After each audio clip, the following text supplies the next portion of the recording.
Literasi menjadi bagian terpenting bagi terciptanya sumber daya manusia yang berkompeten. Tapi mirisnya, dari sumber yang dilakukan program for International Student Assessment yang dirilis oleh Organization for Economic Cooperation and Development atau yang disingkat dengan OECD di tahun 2019, ternyata Indonesia menempati peringkat ke-62 dari 70 negara. Hal ini menyatakan bahwa Indonesia menjadi 10 negara terbawah yang memiliki tingkat literasi terendah.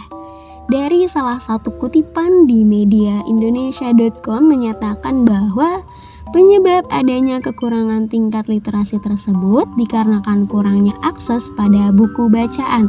Selain itu, kurangnya juga waktu yang dikeluarkan dan dihabiskan oleh seseorang untuk membaca. Padahal, banyak sekali media pembelajaran yang bisa kita temui dengan mudah, misalnya saja dengan e-book, terus dengan bentuk PDF ataupun Google Playbook. Ada juga tempat pinjam buku gratis seperti iPusnas. Melihat dari Indonesia yang masih rendah dalam literasi, maka dirasa perlu adanya langkah-langkah kecil yang dapat menanggulangi literasi. Di sini ada 3 cara.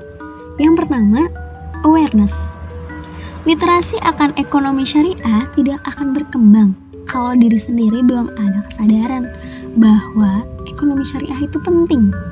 Sebagai muslim, ilmu mengenai iqsyar yang didapat tentu berpengaruh dalam menjalani kehidupan sehari-hari, baik di kalangan dunia kerja maupun pelajar atau mahasiswa. Selain itu, literasi itu sendiri sangat memacu kesuksesan dan bisa disalurkan dengan tulisan-tulisan yang nantinya akan menjadikan otak lebih kreatif, inovatif, serta wawasan yang luas. Yang kedua, strategik.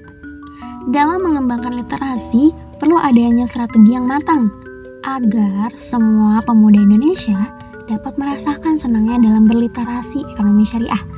Selain mulai dari diri sendiri, literasi dapat dikembangkan melalui teknologi yang canggih dan platform khusus untuk mengedukasi sehingga mudah dipahami, seperti IG, TikTok, atau podcast.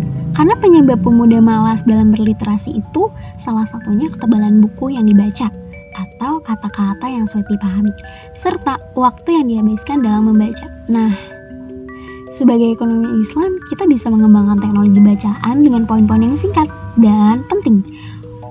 Atau untuk lebih menarik lagi, kita bisa menciptakan website yang dikhususkan tentang buku-buku ekonomi syariah yang lebih luas lagi. Menarik bukan?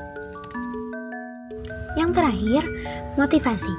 Motivasi dari orang-orang yang terpenting itu sangat berpengaruh, seperti dosen, praktisi.